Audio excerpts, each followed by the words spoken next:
Locked On Podcast Network presents Locked On Sports Today. The Titans have found their offensive-minded coach. Can Brian Callahan get Tennessee where they want to be? Also, is Baker Mayfield really the long-term answer for the Buccaneers?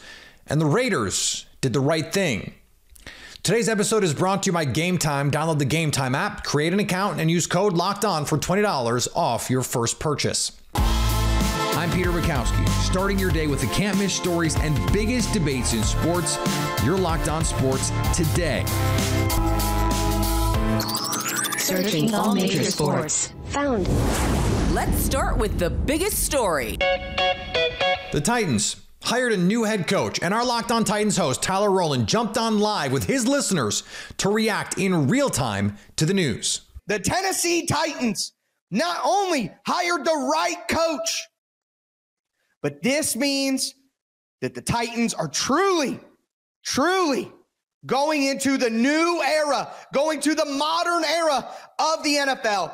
Brian Callahan, former offensive coordinator from the Cincinnati Bengals, former offensive coordinator of the Cincinnati Bengals. Look, guys, I've been talking about Brian Callahan for a few weeks now. As the smoke began to clear, it was obvious that this was the direction the Tennessee Titans were heading. And it makes too much sense. I mean, it makes so much sense. It's hard for me to believe that our Tennessee Titans did it. It makes incredible sense after 25 years to see the team modernize the front off. I mean, we're going to get into the big picture ramifications at the end of the show. But right now, Brian Callahan, again, I'm throwing the picture back up. That is the man right there. An NFL lifer, ladies and gentlemen. A child who was raised in the NFL. Think about Bane. You were molded by the NFL. Brian Callahan was born in the NFL, molded by it. I mean, whew, man, what an incredible. So, number one, Brian Callahan, a quarterback guru. He has worked with some of the best quarterbacks that we have seen. Obviously, you know about Joe Burrow, but he also worked with Peyton Manning. Peyton Manning has vouched for this man in a major way. He was the coaching assistant for the Denver Broncos in 2010. He then moved up to an offensive quality control coach, then an offensive assistant, then a quarterback coach with the Detroit Lions. So you go from Peyton Manning to Matthew Stafford. He was a quarterback coach of the Oakland Raiders, so we worked with Derek Carr. Yeah, that's great. But then he became the offensive coordinator for the Cincinnati Bengals in 2019. He has worked with Joe Burrow, developed the Cincinnati Bengals offense into one of the best offensive systems in the entire NFL. All right? He is a former Super Bowl champion as a member of the Denver Broncos staff. I had somebody ask, what has Brian Callahan ever won? Well, he was on a Super Bowl winning team. So that has to count for something. Not only that, again, he is a child of the NFL. His father, Bill Callahan, is a longtime coach in the NFL. This guy is football. Football runs through his veins, okay? So everybody's worried about losing Mike Vrabel because he's a football guy. Brian Callahan is a football man. All right. He is a football man, an NFL man, born and bred by it. So he knows the game. He knows the business. He can relate to the players. He's seen it all. And to finally have a coach after going through Jeff Fisher, after going through Mike Munchak, after going through Mike Mularkey, after going through Mike Vrabel, Mike after Mike after Mike, we finally have someone who is a passing game specialist, who is a quarterback whisperer, who can develop William Donovan Levis into the player that he has to be. This is phenomenal. This is incredible. Callahan, and some people ask the question, he didn't call plays. Is that a worry? He didn't call plays. I'm going to find the quote and have it ready for you tomorrow when we continue breaking this down. But Zach Taylor said it himself. I am not worried about Brian Callahan not calling plays because we built this offense together. We built the game plan. Callahan installed it for me. Every play call that Zach Taylor ever called, he has discussed intimately with Brian Callahan. Brian Callahan knows exactly how to call plays. I am not worried about that one bit. Okay? So you have a quarterback guru who is a passing game specialist who could take this offense into the modern NFL, who is an NFL child born and raised in the business, who has the ability to build an offense from the ground up.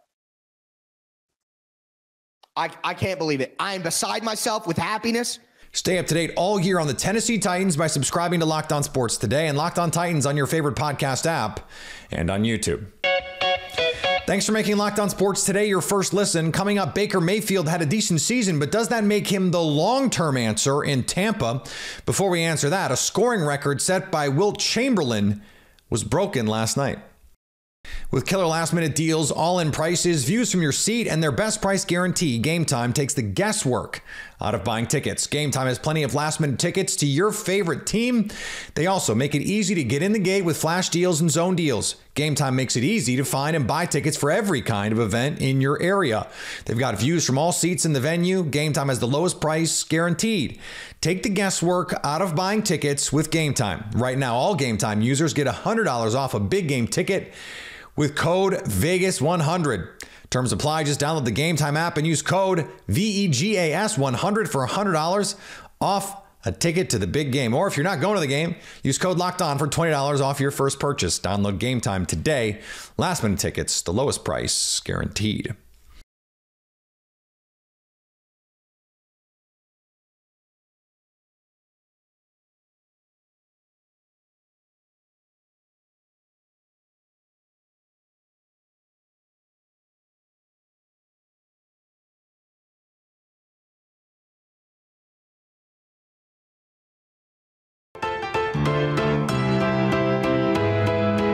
The Sixers beat the Spurs 133-123 thanks to 70 from Joel Embiid. You heard me, 70. That surpasses the 68 points that Wilt Chamberlain once scored in a single game to set the Philly franchise record. The time that it kind of hit me, I thought, was the start of the third. I think he had a bucket and an and one like in the first minute. And I was like, wait a minute, he's already got like 30, whatever, 7, 8, something like that. And I was like, geez, that's a lot with a whole half to go. Right? It even seemed like, he already had 32 at the half, 32, 34 at the half. So he's already at 39. And we just started a minute in. So then I was like, this is going to be probably be a big number tonight. Yeah. Speaking of scoring an absolute ton of points, Karl Anthony Towns tried to match Embiid's number. He came up slightly short. 62. That effort came in a loss, though, as the Hornets stung the Wolves. It's just not every night you get to sit back and watch someone put up 62 points. That's exactly what we got from Karl Anthony Towns tonight. That dude was a one-man wrecking crew. He couldn't miss early on. 44 at halftime. Dude started out 14 of 16 from the floor, 8 of 8 from 3. Target center was absolutely rocking tonight. But as fun as that was to watch, they end up letting the Hornets back into this one. Despite winning the battle, they lose the war. Something Jim Pete on the broadcast kept talking about in that second half. They lose 128-125, drop their second game in a row. The 49ers got some good news on Deebo Samuel. Coach Kyle Shanahan said Monday afternoon that imaging did not show another break in Samuel's shoulder, which at least leaves the door open for him to return against the Lions for the NFC Championship game. Samuel suffered that injury midway through the first quarter of Saturday's divisional round game against the Green Bay Packers. Samuel missed 2 games and the bye week with a microfracture in his left shoulder earlier this season. The Carolina Panthers completed the first step in their rebuilding process by promoting Dan Morgan to president of football operations. If that name sounds familiar, it's because he spent 7 seasons as a linebacker for the Panthers after being selected in the first round of the 2001 NFL draft. Morgan was the assistant GM under Scott Fitterer, who was fired after the Panthers went 2-15 last season. The Panthers had an in-person interview with their current defensive coordinator, Ejiro Evero, and have Tampa Bay coordinator Dave Canales and LA coach Raheem Morris scheduled for head coaching interviews this week. And Michigan coach Jim Harbaugh could have a new home soon. He's expected to meet with the LA Chargers this week for a second interview to be their next head coach. Harbaugh and the Chargers have been linked since owner Dean Spanos fired former coach Brandon Staley and general manager Tom Telesco in mid-December. Harbaugh played quarterback for 14 years in the NFL, spending his final 2 seasons with the Chargers back when they were in San Diego. The Atlanta Falcons are also scheduling a second interview with Harbaugh, though remember, they also have Bill Belichick in their sights. If you had told most Tampa Bay Buccaneers fans before the season that they would be in a one-possession game in the divisional round of the playoffs and Baker Mayfield would look like, I don't know, the best quarterback they've had since Tom Brady, they'd probably have said, we'll take it.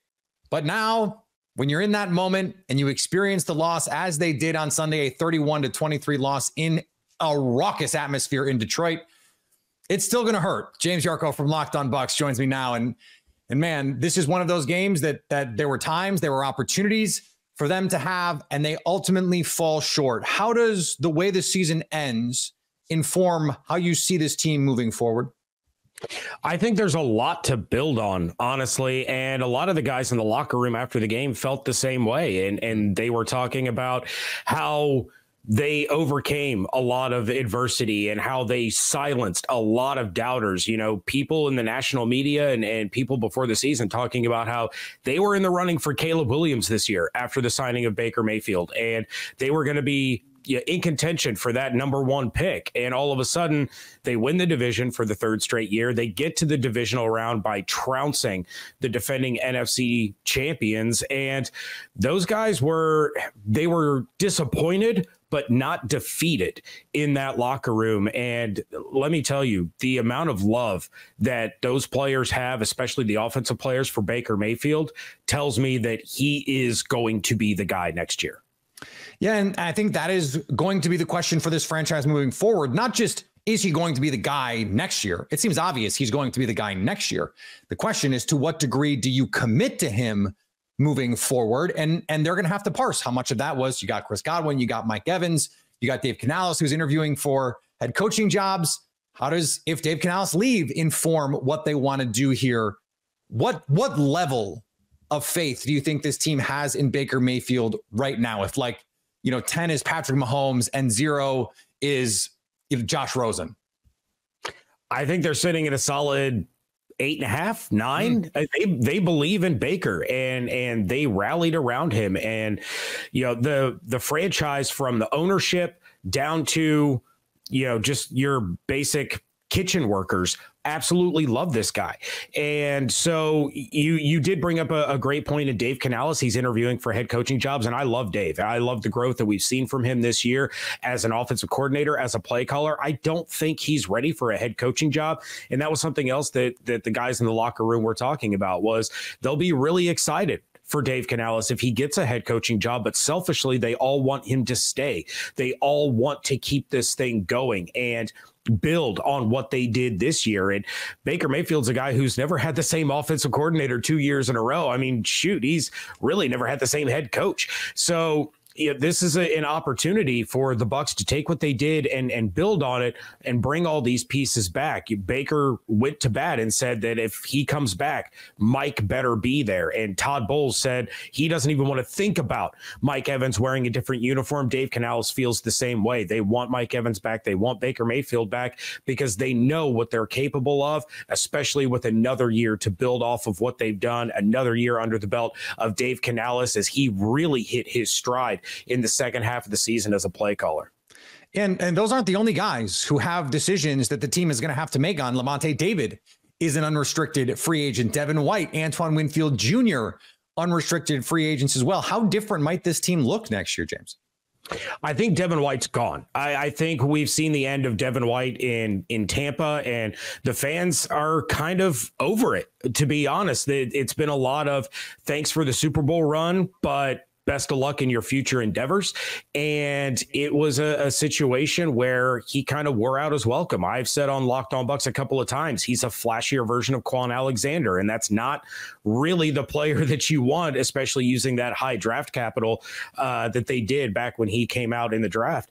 So Lavonte David, that's going to be more of a Lavonte decision than a Bucs decision. They want him back. Todd Bowles said that he's one of his favorite players that he's ever coached, but he's been in the league since 2012. He might be ready to hang it up, or he could be looking at this team and saying, you know what, we were close. We can do this again. I'm going to come back for another year. But the emergence of KJ Britt at that inside linebacker spot, the Bucs are not going to shell out $20 million a year for Devin White, which is what he wants, because they have to pay the best safety in the NFL and Antoine Winfield Jr. I don't think he's going anywhere. So I would think that the priority of the Buccaneers is you have to get, you can put these in any order you want, Baker Mayfield, Mike Evans, Antoine Winfield Jr. Those guys are the top of the list. Get those guys locked up and then let the rest of the chips fall where they may.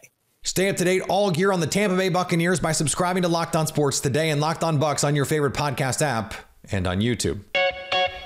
Coming up, the Raiders made the right choice with Antonio Pierce. The NFL playoffs rage on, and now's the perfect time to get in on the action with FanDuel, America's #1 sportsbook. Right now, new customers get $150 in bonus bets guaranteed when you place a $5 bet. That's $150 in bonus bets, win or lose. If you've been thinking about joining FanDuel, what are you waiting for? The app is easy to use. There's a wide range of betting options, including spreads, player props, over-unders, teasers, and more. There's also weekly promos and boosts to give you plenty of opportunities to increase your payout. FanDuel has a prop bet that combines the rushing yards for Patrick Mahomes and Lamar Jackson. If the two combine for 100 or more rushing yards, you win. FanDuel has the odds on that at plus 115. They think there's going to be plenty of rushing in this one. You can also combine bets for a bigger payout. Same game parlays are a great way to enjoy watching sports. So visit FanDuel.com/lockedon and do the NFL season right. FanDuel, official partner of the NFL. The Raiders have been known to make weird decisions with their head coaching position over the last few years, really all of the years. So when they announced Antonio Pierce as the new head coach, Locked On Raiders host, your boy Q, was happy to celebrate it. Well, the way that my phone is still going off, obviously it's a really big deal, man. Raider Nation's fired up. Antonio Pierce brought a lot of energy and excitement and really brought the fan base. Like, I want to start with the fans, really brought them back into the mix when it comes to the silver and black. They were in a real dark area under Josh McDaniels. And, you know, being around the team, being around the locker room, being around the facility, I didn't really realize how dark it was until Antonio Pierce was named the interim head coach on November 1st. And then all of a sudden, it's like the cloud went away and it was the brightest, you know, spring day and everything is out and it's great. And there's a lot of fun and excitement and juice. And he did that for the locker room. So if he could do that for the fan base, think about the locker room. And it just it was like night and day. And you saw the effort out there on the field was a lot more than it was before. You saw the guys were having fun. You saw smiles on their face. You saw wins. You saw plays being made. And look, they missed the playoffs, but they had that, what I say is that kind of Lions Dan Campbell feel at the end of last season where they didn't make the playoffs, but there was some hope there. Antonio Pierce provided hope. And now that it's become official that he is now the head coach, not the interim head coach, now the fan base has that hope as well. Remember, this was the team just a few years ago that wanted interim head coach Rich Bisaccia to get the head coaching job. They are hungry, desperate for a true leader. Clearly, Josh McDaniels was not that. And before him, John Gruden was not that. Antonio Pierce resonated with this team because he was a leader. Now, can he be more than that? Can he actually translate the leadership into X's and O's success on the field? That's the next step. But as we've seen with Dan Campbell right now in Detroit, setting a culture, being a leader, creating a vibe in a building, to have structure is vital to trying to rebuild a franchise that has not really been relevant in decades. I don't know if Antonio Pierce is going to be a good head coach, but he's done the first part right. When your best player on defense, Max Crosby, reportedly would want to be traded if you didn't make Antonio Pierce the next head coach, that tells you everything you need to know and want to know about what's going on in that locker room. He has that locker room, and that matters a lot, especially for a franchise like the Raiders. And finally, the same two teams remain at the top of the AP 25 men's college basketball poll amid another week of upheaval, with teams bouncing around like kernels in a popcorn maker. Popcorn. Reigning national champion UConn remained number one, receiving 44 first-place votes from a 61-person media panel. Number 2, Purdue got 17. A loss by Kansas jumbled the rest of the top 5, with number 3, UNC, number 4, Houston, and number 5, Tennessee, all moving up a spot by sweeping 2 games each last week. This is going to keep popping all season long. That's the fun of it. Locked On has launched the first ever national sports 24/7 streaming channel on YouTube. Locked On Sports Today is here for you 24/7, covering the top sports stories of the day with the local experts of Locked On, plus our national shows covering every league. Go to Locked On Sports Today on YouTube and subscribe to the first ever national sports 24/7 streaming channel.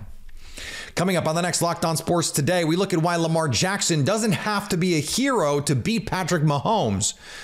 So at least until tomorrow, stay locked on sports today. Locked On Podcast Network presents Locked On Sports Today.